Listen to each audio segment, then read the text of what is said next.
1874, the podcast with Dan Bardell and Gregg Evans. You ready, Greg? Yep. Hello and welcome to 1874, the podcast. I'm your host, Dan Bardell, joined by the Athletics' Gregg Evans to look back over Aston Villa 3, Bournemouth 1, Villa's probably best home performance of 2024, right back in the rhythm that it felt like we were in 2023 at the business end of the season. This show is sponsored by NordVPN, and you can get an exclusive Nord discount if you go to 1874.io/NordVPN.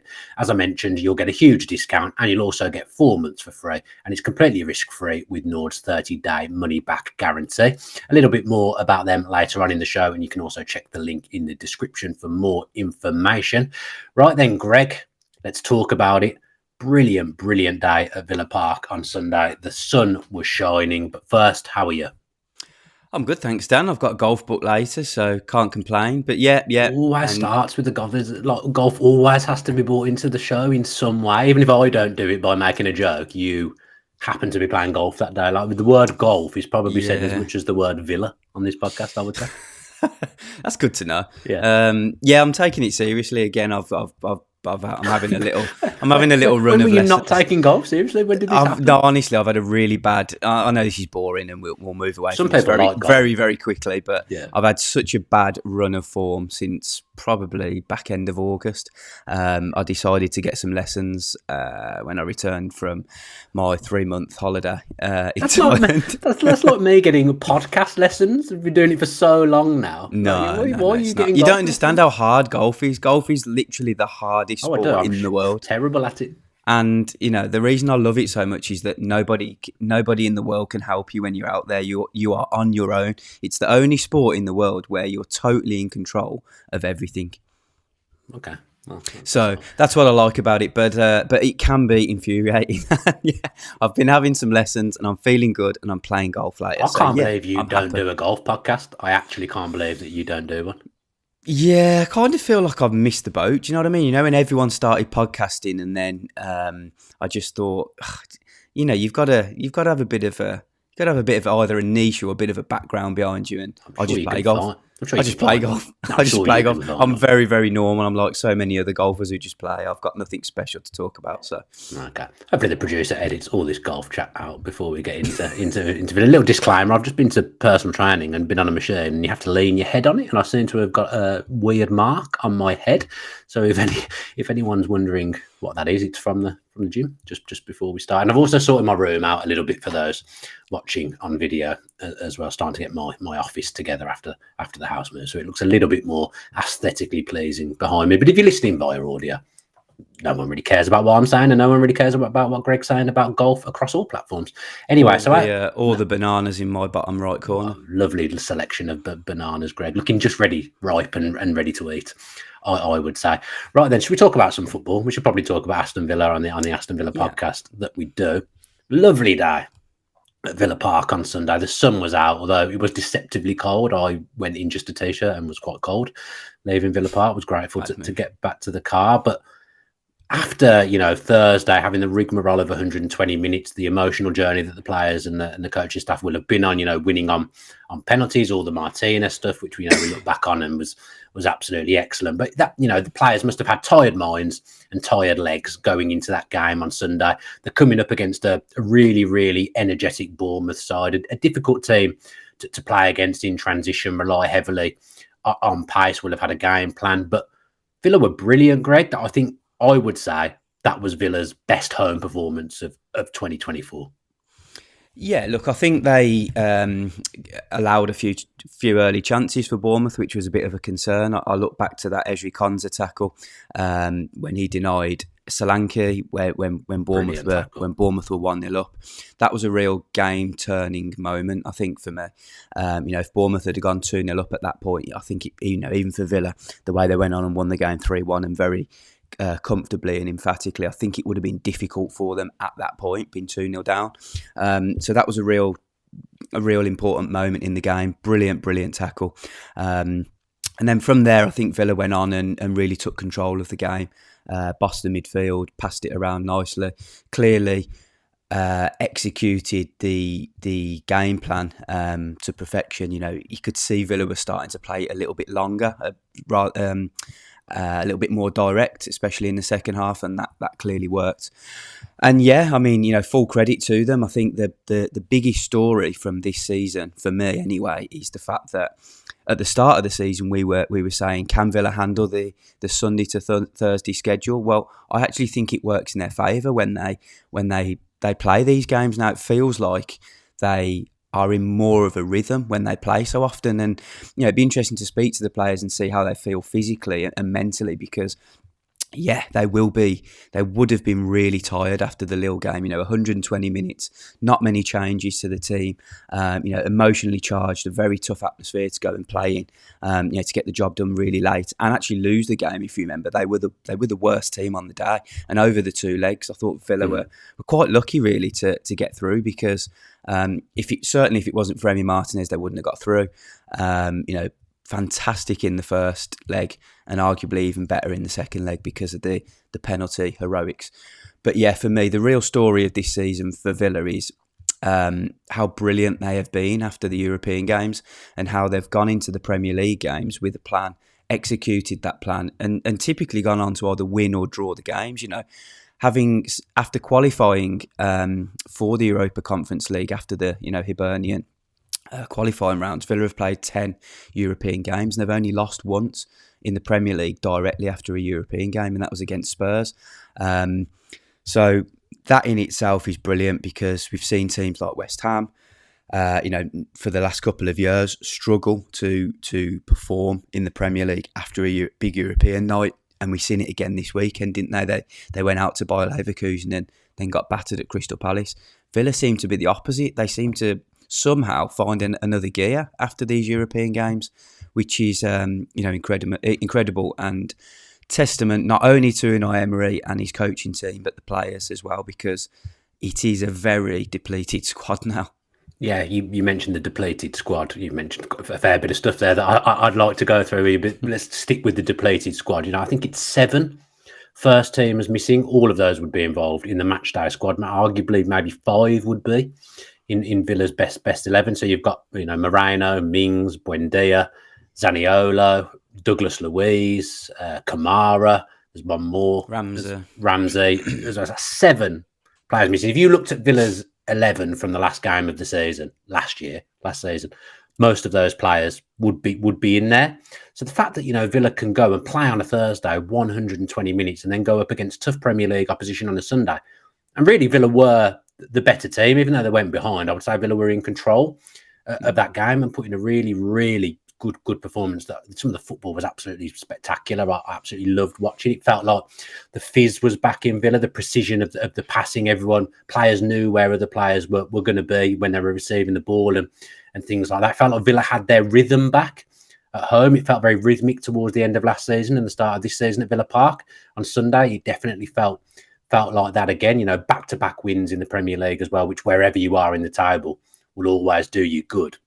Villa have managed, despite everyone levelling. If you listen to, obviously I work in football media, whenever I talk about Villa, everyone always says, the Thursday, Sunday thing, it's going to be a problem for Villa. And you can get lulled into believing that. But, with your stat and with the eye test of watching Villa on a Sunday, I think you're right. I think, the fact they did the travel as well. I think the travel's the biggest problem with Thursday to Sunday. Not so much playing the game. It's the travel aspect that comes with it. I think maybe the players came back straight after the game. You probably know better than me. Yeah, they came back straight after the game on Thursday, didn't train Friday, and then did minimal on Saturday. I think to come in and put a performance like that for all the stuff we've just mentioned between us, that's so impressive. And it just speaks volumes about the manager that Villa have. Yeah, look, the key to it all is the manager, of course. He's been brilliant. But let's not forget all the little bits around the edges, the recovery and the sports science and all that goes into it. You have to manage the loads well. And I suppose the benefit of having Unai Emery as your coach is he's done this for years in Europe. He's been used to this routine, especially playing on a Thursday, in the Europa League and obviously going and winning so many of those with various clubs in the past. So he knows what it takes. He knows when to give the players off. I mean, okay, the players will probably want a few more days off, that all players do. But he knows when to sort of mix it up, when to really pull back the intensity in the training, when to schedule meetings, when to give players a little bit more of a lie-in, when to give players days off, how to motivate them. And the big motivation for this weekend was the 2 days off directly after Sunday. It was, let's get through Thursday, let's fly back on the night, have a day off on the Friday to recover, come in on Saturday, train very light, we'll go through some meetings, all get together as a team and get the plan ahead of Bournemouth, go and execute the plan against Bournemouth, and then there's 2 days off to recover, and then hopefully that will set Villa up nicely for the week ahead and next weekend. And it feels like there's one big push now to get to the end of the season. We said a couple of weeks ago, let's hope Villa have 9 games left. I think it's 6, is it now? Yeah, sorry, I think still want 7 because final. 4, 7 with the final. Loads of things on the back of that. I think Villa have come through their toughest test in the Europa Conference League now. Don't think it gets any harder for them. There's going to be the hostile atmosphere in Athens and playing Olympiacos at home in one of the legs, the away leg, of course. That's going to be tough. But I do believe they'll have an easier test over the 2 legs than against Lille. I feel like they're in a much stronger position than Tottenham now in terms of they've got 4 games left to go, Villa. You can never predict results, of course, but you expect Villa to go and get 2, maybe 2, definitely 2, maybe 3 wins, and why not 4? But we're looking at Villa getting 2 or 3 wins now, and that's going to leave Tottenham needing 4 or 5. And if you look back throughout the course of the season, Tottenham haven't won 4 games in a row, I don't think, or they might have done it once. So there's a lot of pressure on them. And I think when you're in those positions where you just have to keep winning, it's good to have the points on the board because games are running out. Tottenham aren't in the best run of form. They've got some tough games still to come. Injuries now as well. Yeah, injuries piling up. And look, it's really at the business end of the season now where all these fine small margins matter, and Villa have done most of their hard work. I said last week that it was a season-defining week, and they've got through this period incredibly. Beat Arsenal, got through the quarter-final against Lille, and then won against Bournemouth. I think they're positioned beautifully now. I see them going on and getting to the final of the Europa Conference League and finishing in the top 4. Yeah, the weekend before when we beat Arsenal and they lost to Newcastle, that feels huge now. That does feel like the pivotal. I think we'll look back and say that was the point if we do go on and get fourth. I think what that's done as well, that Arsenal win as well, I think it's given them some belief again. I think they've always been strong-willed and strong-minded in the Villa squad anyway, but there's no doubt that form was a little bit patchier than it was previously. Yeah. When they've gone to the Emirates and beaten Arsenal, that's done something to them, because I thought they were absolutely superb on Sunday against Bournemouth. That I felt like they've got their rhythm and their belief back. As I said, in the Premier League, look, Thursday was difficult. There's no getting around that. But in the Premier League now, I feel like we're back on that mindset of knowing what needs to be done. And even on Thursday, we got through. Manchester United in '99, they were terrible against Bayern Munich for 90 minutes, but they won the cup. Because they were good for, and that's all you remember, isn't it? Yeah, they were good for stoppage time. Villa did what they had to do. Villa teams that have played badly in the past go on and get walloped. They don't get through. There is this steely mentality now that even when they're playing badly, they still go and take something and can kind of do the minimum they need to get through. Villa have picked up like points here and there where I thought, we weren't brilliant today. Bournemouth away, for example, was one. West Ham away in recent months. Villa have done things like that all season. It's all these little things that add up and have got us to the point that we're at now. We're in a brilliant position because if we can beat Chelsea Saturday night, and I think it will be a brilliant atmosphere at Villa Park. I think actually having a night game on a Saturday, I have no idea why it's a night game on a Saturday, but I think that will actually play into our hands. To be 9 points ahead of Tottenham, and I know they'll have 3 games in hand, but you'd rather have the points on the board. Rather have the points, of course. And they've got a tough game. They've got a derby game against Arsenal on the Sunday. So Villa now, with what they've done in what you said was a pivotal week, have put themselves in the best position possible. We'd have all taken what's happened. I wouldn't have believed that they could have done what they've done in the last week, Greg. No, I thought something would have to give, and I've kind of thought this all season. I keep thinking something will have to give at some point, and it felt like it was going to be that Lille game. 2-0 down with a couple of minutes to go. It felt like that was going to be the sacrifice almost. And if that had have happened, there would have been a lot of sadness here now, and amongst the Villa supporters, because they want something to, finishing in the top four is the most important thing, because it takes the club onto a new level by qualifying for the Champions League. But supporters want something to really feel justified about the season, and winning a trophy, would have been that. So there would have been a bit of sadness if the Lille game didn't go to plan, and for a very long period it looked like it wasn't. Fair play to Matt Cash, who had only trained, I think, 2 times leading up to the game, and come in and had a really big game, didn't he, by scoring that late goal that made a big difference. He looked like the only one that was going to score in that game for some reason, from right back. Yeah, he had a couple of chances, didn't he? And then obviously tucking away a penalty nicely, with a lot of confidence there. So fair play to him. And I think what we're just seeing, what we have seen throughout the season is players stepping up when they've really needed to. Villa have missed Douglas Luiz and perhaps more importantly, Bouba Kamara for a long period of this season. Yet you've got players like John McGinn and Yuri Tillemans who can come in and fit that role perfectly. And I mean, you're looking at the way the two of them are playing now, and they don't really miss Luiz and Kamara because they're playing so well. They've won both league games out Luiz, which I didn't think would be possible. Yeah, me neither. And that just shows the strength of the squad now. And there were a lot of clubs in the division that were looking at Villa's squad. Even at the time when it was managed by Steven Gerrard, with a little bit of envy, thinking that's an underperforming team. That is a team that should be, fighting for Europe, certainly not necessarily chasing a Champions League spot at that point. But it was an underperforming team because the players are full of quality. They were signed for big amounts of money, and all at a very good age as well, with a much bigger potential resale value.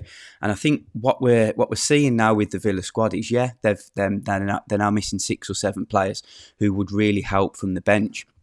But and we know Villa are a little bit tight on FFP and profit and sustainability, etc. But you look at the sort of 6 or 7 players that are missing, and you think, okay, maybe 4 of those might be in Villa's strongest squad, or strongest team. I certainly think Tyrone Mings would be. I still think Ramsey is. Kamara definitely.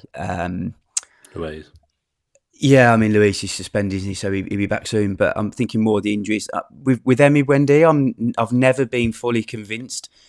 I think he would have been a brilliant 12th man off the bench this season. He'd have played a lot of games, wouldn't he? We might not be the best minutes, 11. Yeah, but he'd have got a lot of minutes, and I'm sure there would have been times where he would have made a difference. But I just look back to his previous seasons, a little bit like Bailey, also wrote him off, and look what he's done since.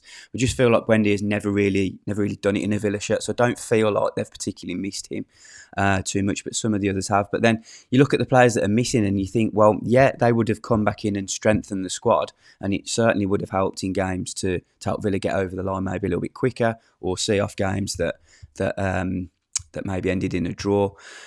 But they're going to have to sell some players this summer, aren't they? They're going to have to move players on, because inevitably is that definitely true now? Because if they get just let me finish. Sorry.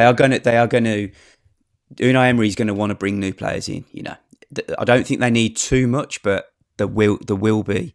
There is a desire to improve the squad even further, and it's inevitable that Villa are going to sign players. So it's also inevitable that they're going to have to move players on. So in a couple of weeks, we're going to be having the discussion of, who are Villa going to get rid of, because they will need to as well. They will need to bring some funds in because of the way the books look. Yes, if Villa qualify for the Champions League, it's going to help with the revenue.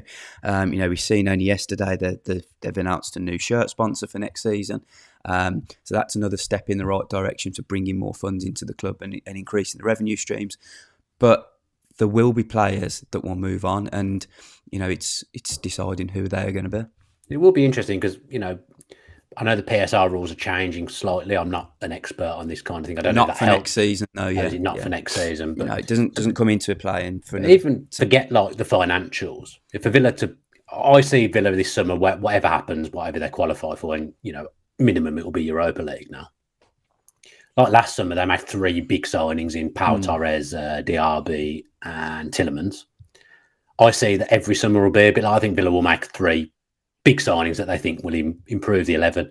But even from a registration point of view in Europe, you're looking at 5 or 6 going out then, aren't you? You have to move people out to free up the space. We've seen that Callum Chambers couldn't be registered because we didn't have the space for him this time round after January when you had to redo the squads. Villa will, if they're to buy people, Villa have to sell people.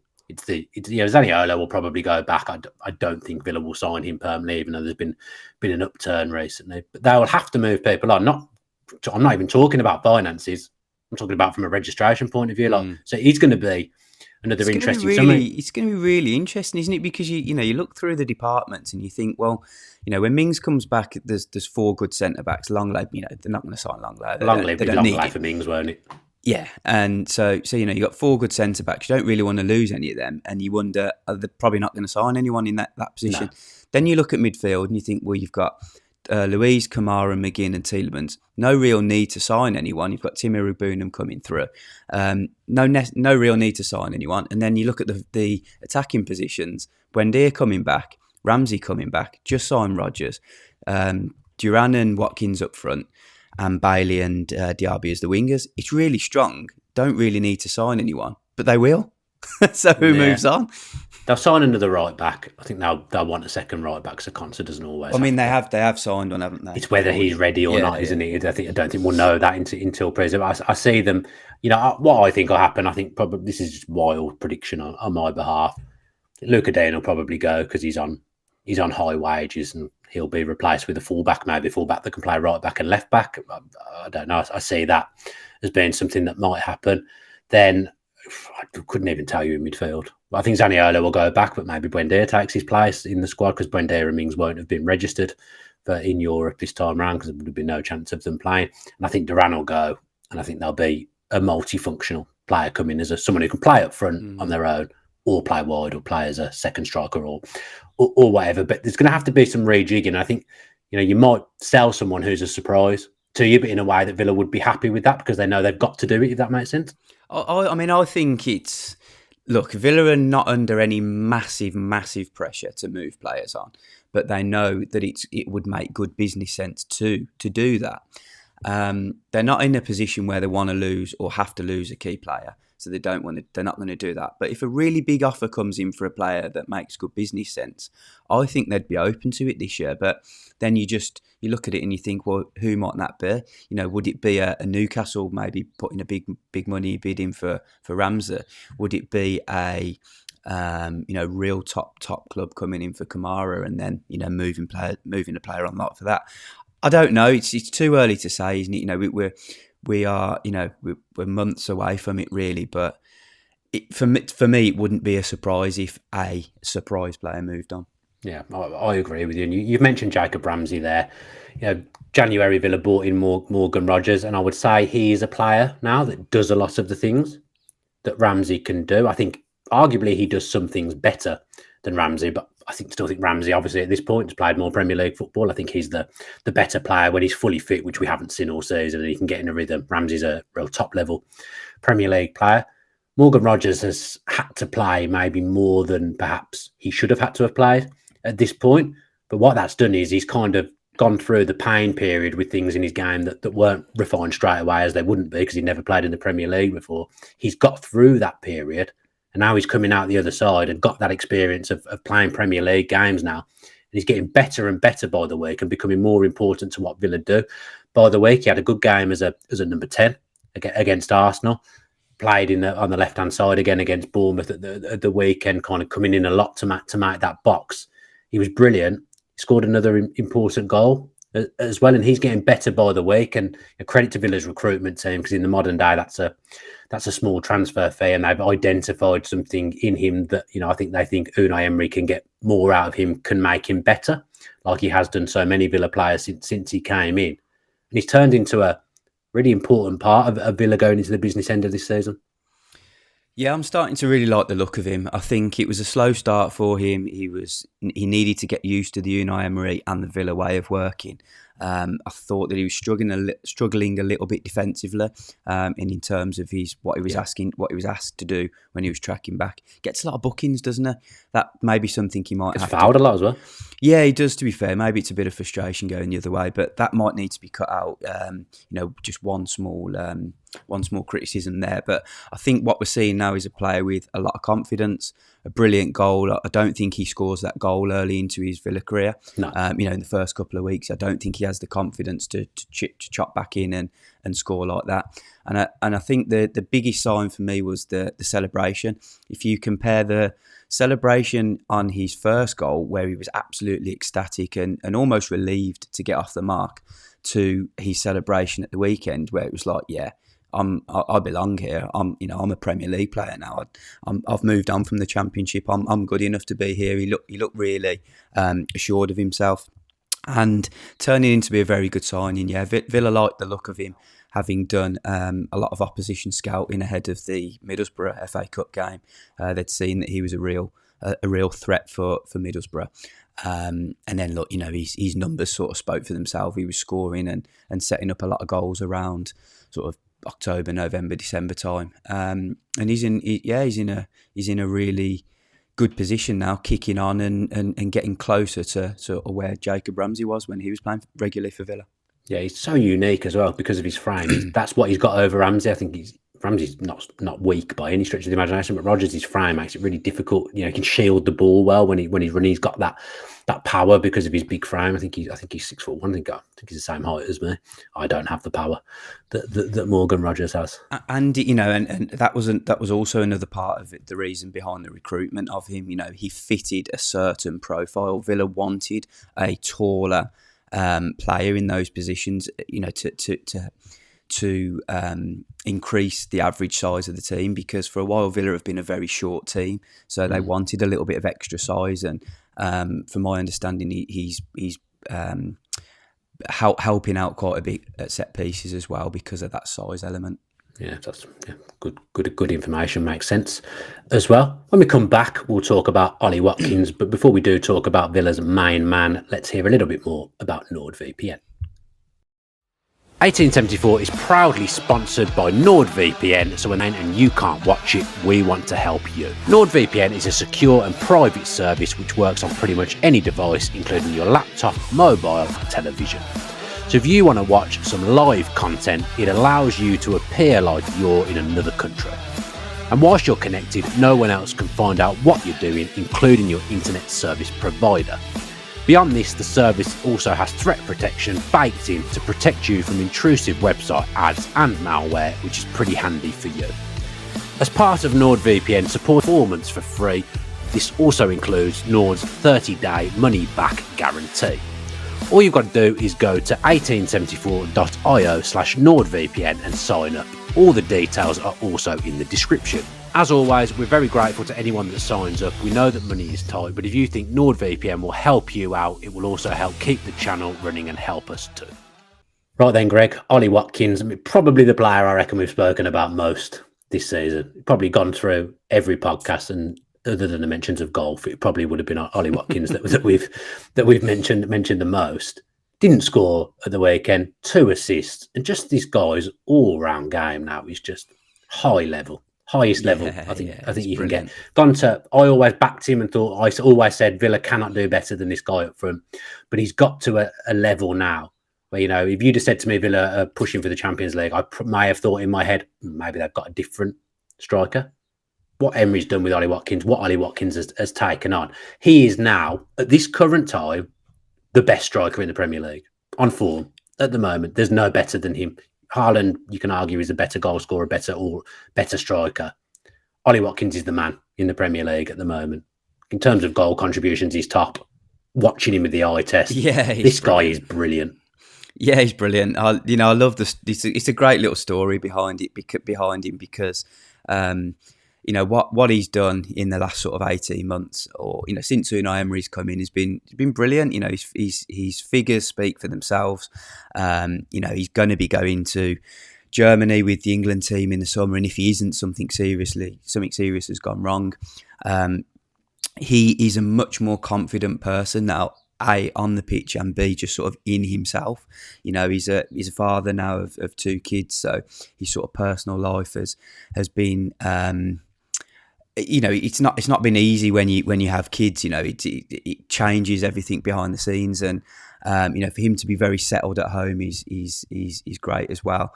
But I just remember, right back to the start when he signed for Villa, and Dean Smith saying that Ollie's biggest problem is that he doesn't believe in himself enough. He doesn't understand or doesn't know how good he is, and as soon as he knows how good he is, he will kick on even further. And I found that out myself when I had time with him.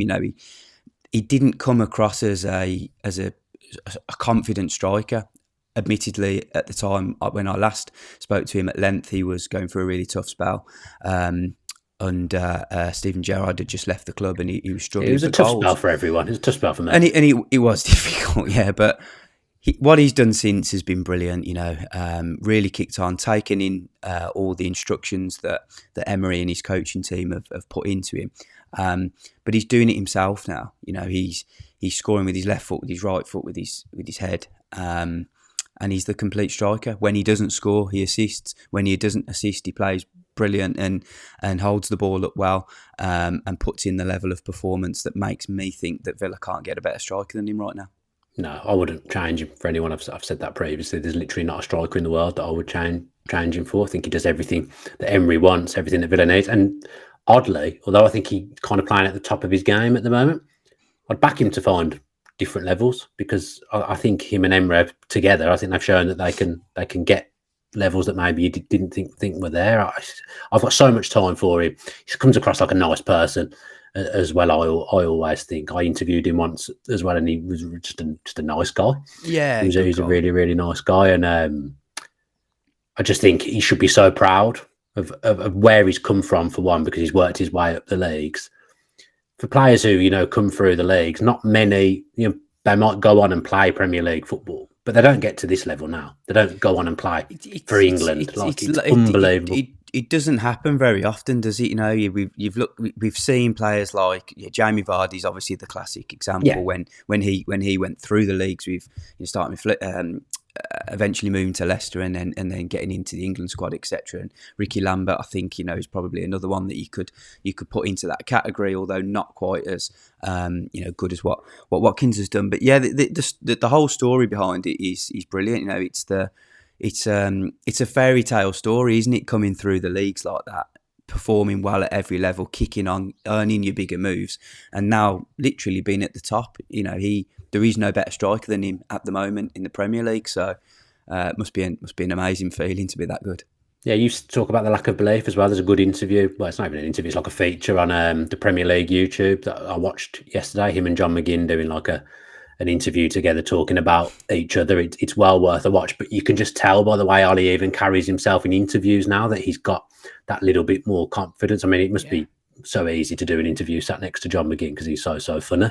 But even the way Watkins takes the pressure off a bit. Yeah, just the way Watkins is speaking, they can just feel like he's got that belief. And check that interview out on the Premier League YouTube channel, because it's a good 6-7 minutes. It's very, very funny listening to those two in that feature. Kind of touched on Tielemans and McGinn as well. I tweeted after the game, it was like watching Xavi and Iniesta in midfield. I mean, look, that's pushing it a bit, I'd say. They were both so good on the ball. The way they were very, very good, but I mean, McGinn, right? I think the pair of them would admit that even you're. Forget Xavi and Iniesta. It's all about McGinn and Tielemans. I'm not even Villa's first choice central midfield as well. That's how good Aston Villa are nowadays. But McGinn, right?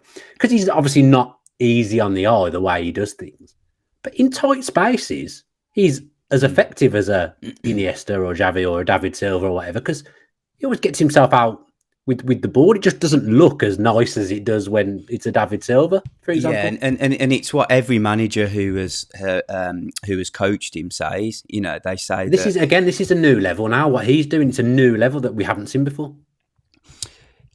Yeah, I agree. I think he's playing really well in a really exciting team, and playing with confidence. And look, what we forget is that McGinn was almost at the point where he was considering leaving Villa. There were other Premier League clubs interested in him, and he was not necessarily weighing up his options, but he was thinking about, well, is this the right time for me to move, because he wasn't playing well under Steven Gerrard, and the position that he was being asked to play in, he was not getting the best out of his game in that position with the players around him. But look, it's much different for him now, like the rest of the squad. Another wonderful story is his rise. We've spoke about him in the past, and I've written about him loads. I love the backstory of John McGinn. And just a genuinely brilliant guy, so funny, so down to earth, so humble. Not many footballers like him, but it's when you speak to opponents and they say, I hate playing against John McGinn, that you realise actually how someone good the other day, wasn't there? They said he's so hard to play against because of his arse, basically.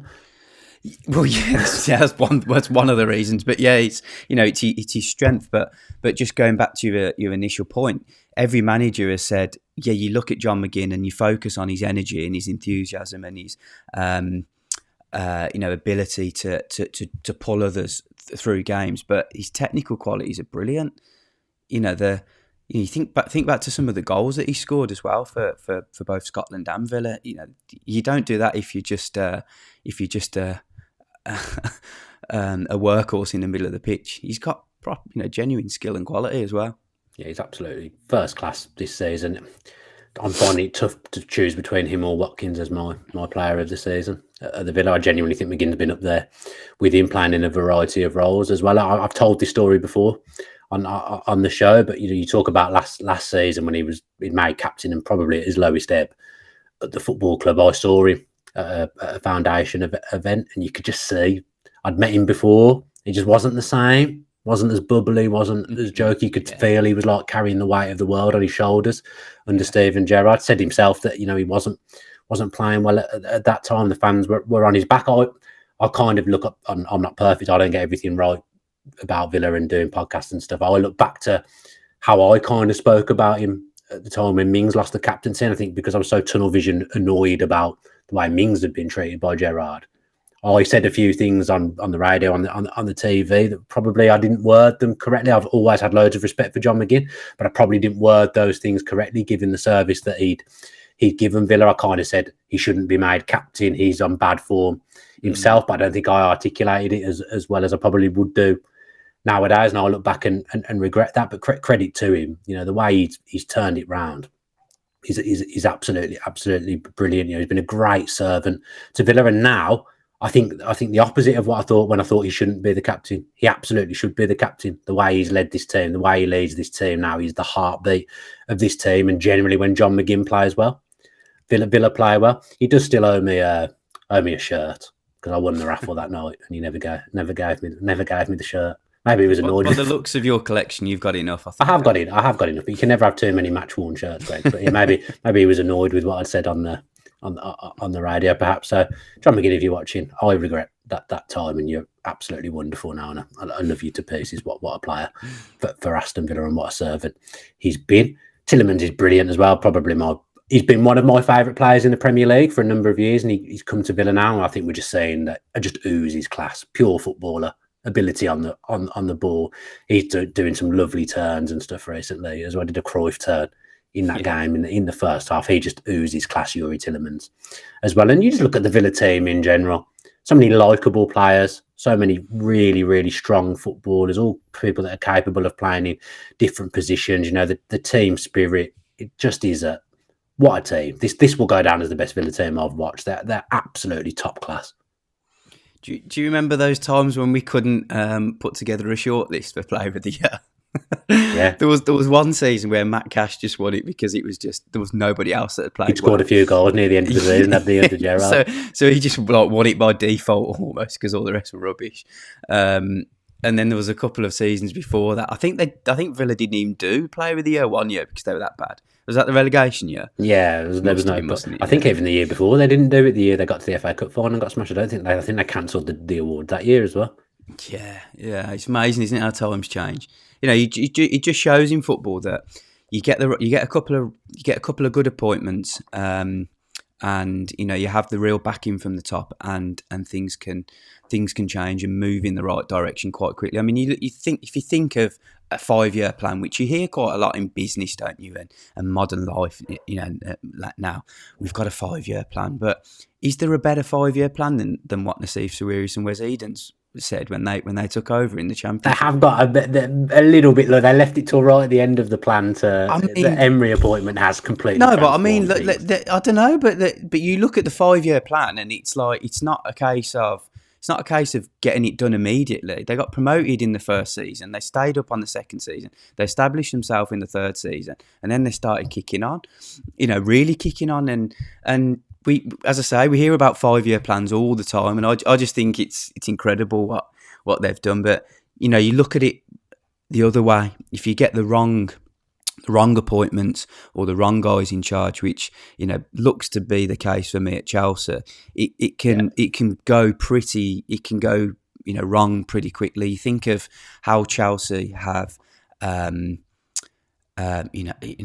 capitulated almost since Roman Abramovich was forced to leave because of everything that was going on there. But it just shows you would have never thought really that Chelsea would drop out of let alone the top, certainly not the top 6, but the top 4, and then chasing for titles and European competitions.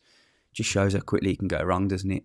Yeah, in such a good place, this club, whether they finish 4th, whether they finish 5th, whether they win the Europa Conference or not, the position and the state of this football club now is top drawer. On the pitch, I could go on for days about off the pitch at the moment, but on the pitch, absolutely top class. And you were asking me about the atmosphere yesterday, weren't you, Greg? I thought the atmosphere was spot on Sunday. I'm the first to criticise when I think the atmosphere isn't what it should be or the crowd turn. Villa went 1-0 down. Matty Cash gave away a penalty. Villa fans were singing his name. I think the fans stayed with the team at 1-0 down, which doesn't always happen. I think they realise now we are on the cusp of something, and I thought the atmosphere was really, really good on Sunday. I've seen other people say it wasn't, but I disagree with that. Certainly where I sit in the Holt End, it was a positive, vibrant atmosphere the whole way through the game. And of course, there was the 1897 group now housed in the Doug Ellis, probably not in the best place, but the club are a bit hamstrung really with where they can give them the space that they need, because basically everyone wants a season ticket, and all the season ticket seats are taken, and all the match day tickets usually get taken as well. And credit to the club for working with the 1897 group as well. I'm the first to criticise when the club does something that I don't like, but I give them credit for working with the 1897 group. I can't say whether they had an impact on the atmosphere or not. You could certainly see them from where I sit in the Holt End, but I think they're housed in a difficult place to try and generate atmosphere. If you think about the kind of similar group at Crystal Palace, it's bottom tier behind the goal. It can really affect the day. Almost got that a little bit as well now. It's hard for Villa at the moment with where they are with the stadium and the demand for tickets and stuff. It's difficult for Villa, but they were there. Hopefully it can get better. I'm never going to knock anyone who tries to do something positive to the football club and tries to make things better. And that's what the 1897 group were doing. But yeah, I was enthused by the atmosphere, Greg. That's good to hear, because if the atmosphere isn't good right now, then I don't know when it ever will be, because Villa are at the peak of their powers now. There's no really, there hasn't been a more exciting period for sort of 10, 15 years, has there? So if the atmosphere isn't good now, then it's never going to be.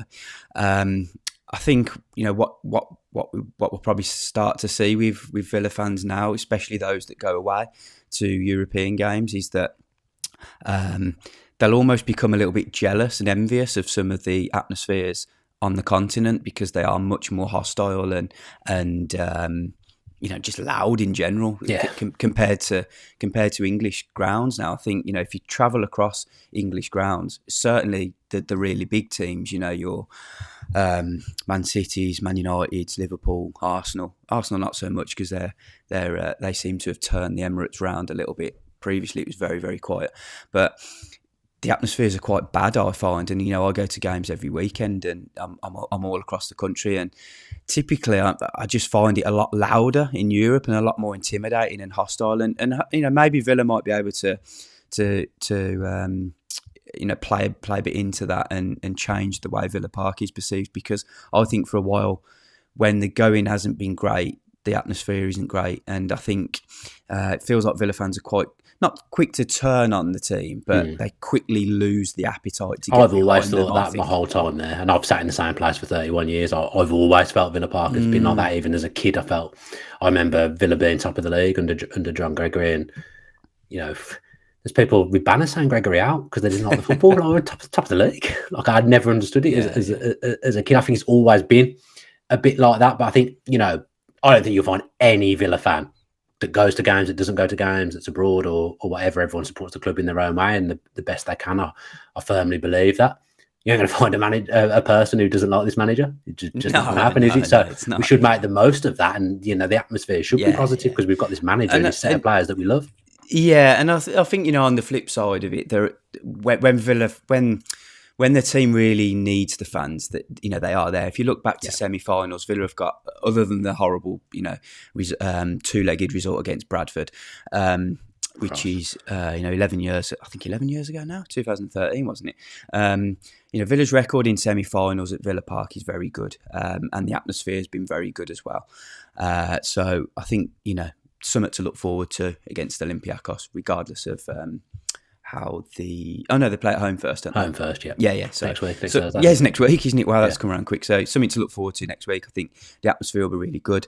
What we've seen in previous semi-finals, I don't know the plans yet for this semi-final, but what we've seen in previous semis is, the club put a little bit more on to sort of build up the atmosphere.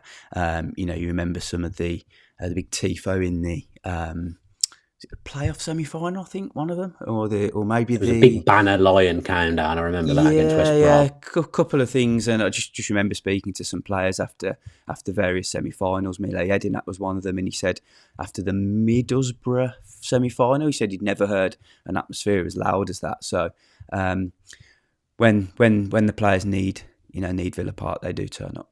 Mile Yedinak's the enemy nowadays on the Tottenham Hotspur. Oh yeah, of course. Coaching staff, isn't it? I don't like seeing him on the Spurs bench. It upsets me. I'll have to try and get him on over the summer. See if he fancies another chat. Well, I'm still scared of him. Still scared of him after our interview that we did with him, and I asked the first question and he just went, "Yep." That was a haunting moment. I worried about how that interview may go at that point. Thankfully, we warmed him up and it went on and it got better. I remember seeing him. I don't know if I've told this story before. I saw it. I went to watch a Stoke game, and I was in like the bit where scouts and whatever would sit for some reason. He was watching. I think Bardell actually was on loan at Stoke at the time. So Philogene. So that was loan manager at the time. He was sat in front of me and he was watching. He was watching Philogene and Jed Steer, because Jed Steer was playing for Luton actually, and he saw me, and we went up and like had a bit of a chat and shook hands, and then for some reason as I shook his hand, I like patted him on the back. I don't know why I did it, and then the look he gave me. I was thinking, was this guy patting me on the back? But he is I've heard from other players that I know and stuff that he is a really really nice guy. Everyone loves him, but God, he's authoritative. I'm still scared of him now. I am. He's a very unique character, yeah, because he's very serious, and you can't ask him anything sort of not stupid, but anything. I don't know. You've got to be very clear. I can't remember what that question was. I don't think you asked him something about COVID. You said, "Oh, how you been doing? Are you doing well during COVID or something like?" And he just went, "Yep." That's the most scared. That's the most worried I've ever been doing, wasn't it? And he just said, "Have you been coping all right during COVID?" Yep. Something like that. Anyway, but no, I can still feel it. A lovely, lovely guy. Do you remember when Jack Grealish picked up that sort of freak injury against Watford in the pre-season game? Yeah, Grealish had to go to hospital obviously that night, and he stayed over. And the only guy that came to visit him in hospital was Mile Yedinak. He was the first one to go and check on him and make sure he was okay. So just little things like that, which will be just a testament to his character. Yeah, what a guy. We wish him the best of luck with his Europa League campaign next season, hopefully. He's never going to find out I've said that. I wouldn't have thought. I am scared of him. I'm very scared of him. Just back to Villa Park and the atmosphere. We were talking yesterday around like reasons And you say that like at other grounds it's the same. It's not a Villa Park thing, and it is because of the way, unfortunately, that football is going. That the everyday fan is going to be priced out, and there is a focus on making more revenue through corporate things, which I hoped Villa would go against that a little bit, and they haven't. In fact, they've done things that I completely disagree with in the whole term. But it's not just a Villa problem. It's it's a Premier League problem. Now that's the problem when you've got a product like the Premier League that everyone loves. It's going to be difficult. I think of like the season ticket prices have gone up tenfold in the last 2 years, and they're about to go up again. Is my understanding of it.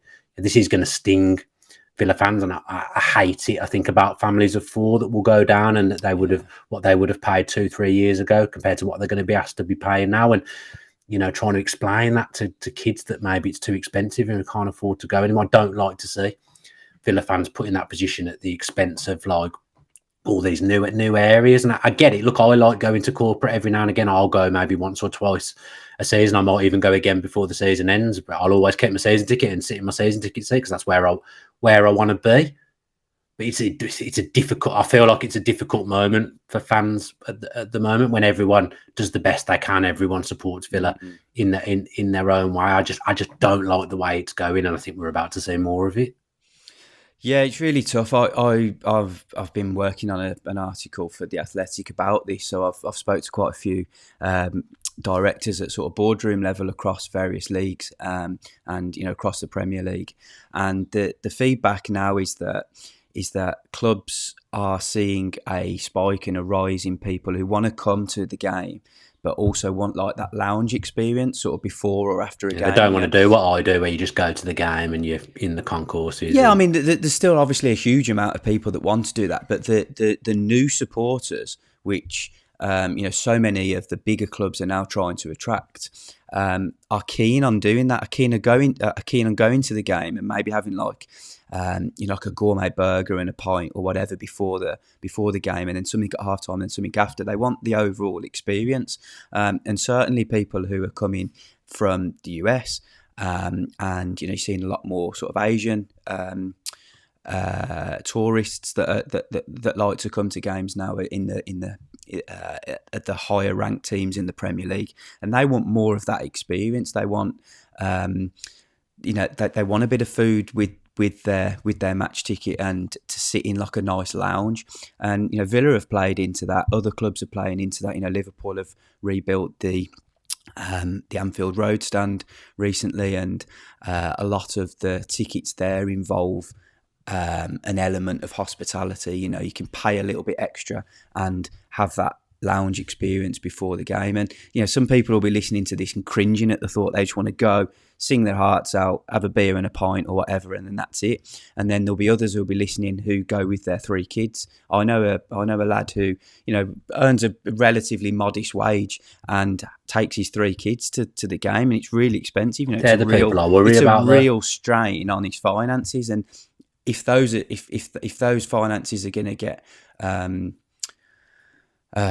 pushed even further, it's going to be hard for him to continue doing that. And there will be stories like that, across the board. So, yeah, it's a tough time. From the club's point of view, I can understand why they feel the need to increase season ticket prices, because they're moving in a new direction now. They need to increase revenues to stay competitive and keep trying to bring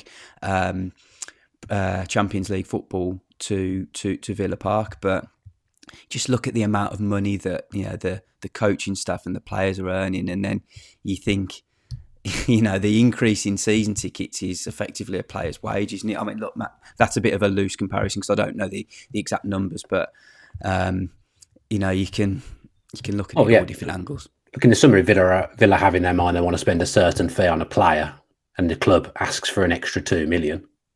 They'd do it, wouldn't they? Yeah. Any club would, because in the grand scheme of things, that's nothing. But yet, and you think how much 2 million, over the fans could mean to supporters. But yeah, look, it's sadly it's just the way football's going now, and everyone understands how tough it is. I really don't like it though. As I say, I mean, I've been invited to go into corporate on Saturday. I haven't decided whether I'm going to go or not yet, but it's those people that you're saying, your mate who takes his 3 kids. I was lucky when I was a kid that, prices weren't a joke. when I was younger. And my dad got me a season ticket when I was 7, and I've never looked back. And I've gone every week ever since. You know, I was in a fortunate position. The demand wasn't the same for tickets then either. That's the problem now. The demand is so high for tickets, and it was even when we weren't that great after COVID. I think, you know, COVID, people missed going to the football, didn't they? And it's the landscape's changed now, and I feel sorry for all these people. You know, I've heard stories of people who, you know, have had to move seats so certain things can get put in seats that they've sat in for like 20 years. And I like to think of Villa as a family club and that they'd be better than that. But unfortunately, you know, my opinion is at the moment, I don't think they are. And there's a lot. I understand certain aspects of what they've got to do, but I don't like the way they've gone about certain things. There's a lot of cloak and dagger stuff that I believe goes on at Villa that I just don't like. And, you know, for me, sometimes I shouldn't probably speak about this stuff, obviously, with what I do, working in the media. But for me, you know, I always think of myself, I'm a Villa fan first. I'm not one of the people that has a season ticket. I go to the Villa every week, and I don't like the way the fans are being treated at the moment. There's a lot. That's personal opinion of mine. It might not be what everyone agrees with. That's how I feel about it. I don't like the way the fans are being treated. I think they're being squeezed in every aspect, and it's not on. I think just more broadly speaking, the stadium changes and improvements, and you know, the additions of new facilities and the sharpening up of Villa Park, I think is really important because forward-thinking clubs have to do this, and the ones that don't get left behind. I look at how Old Trafford has, for example, has been left to sort of not rot. You know, that's the wrong word, but it needs more than a lick of paint now. Do you know what I mean? And Villa Park's Villa was heading towards that stage, and there are lots of things that need still changing. But there's a lot that's gone into it already that's you know, been used to try and modernise it. And I think, you know, Villa are trying to move forward in that way. And I think they certainly were anyway when Christian Purslow was the chief executive. Things have changed a little bit now, and we're waiting to see what the overall plans are. You know, with Chris Heck pretty much assuming that position. But I do think the real forward-thinking clubs, they need to understand how important it is to keep the stadium in good shape, because if it isn't, they get left behind. I think I can always speak from quite a unique point because I've worked in football. I've worked with the club and been behind the scenes at times, and I'm a fan that pays for a season ticket, and I go and sit in my seat every week. But you're asking me, well, over the last 2 years, you've raised my season ticket twice, and you're about to raise it again, I believe. Our facilities are exactly the same.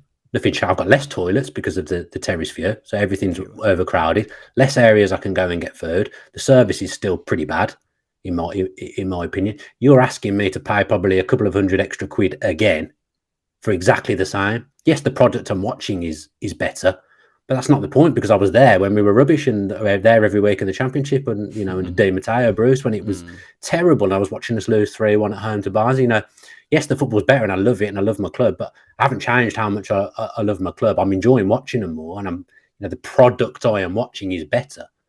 But what I'm walking into every week before the game, the actual experience, exactly the same. And you're asking me to pay probably by the end of it £400-500 more than I was paying a few years ago. I don't think that's on, personally, but I can understand it to a tiny extent.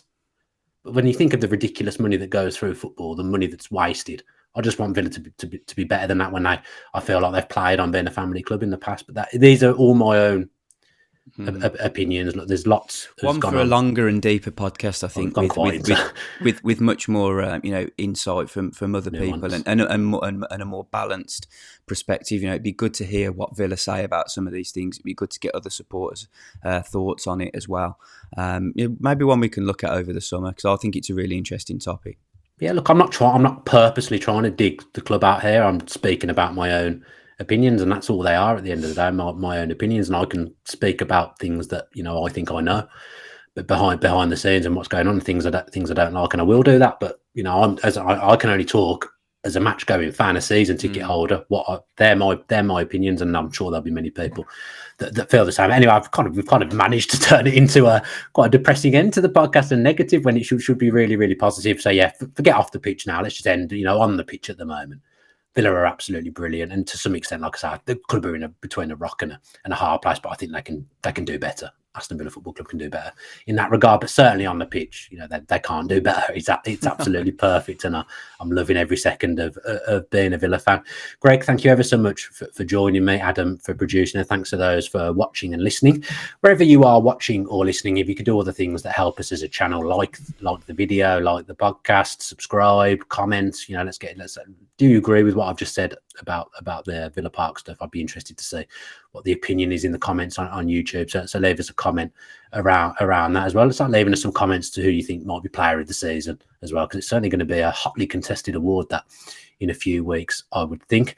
I'll be back with a match preview with Dave Reed later on in the week as well. So watch out for that. If you've subscribed with your notifications on, you'll know exactly when that is out. Have a great rest of the week, Villa fans. Enjoy the football that's on this week. There's some Premier League action, of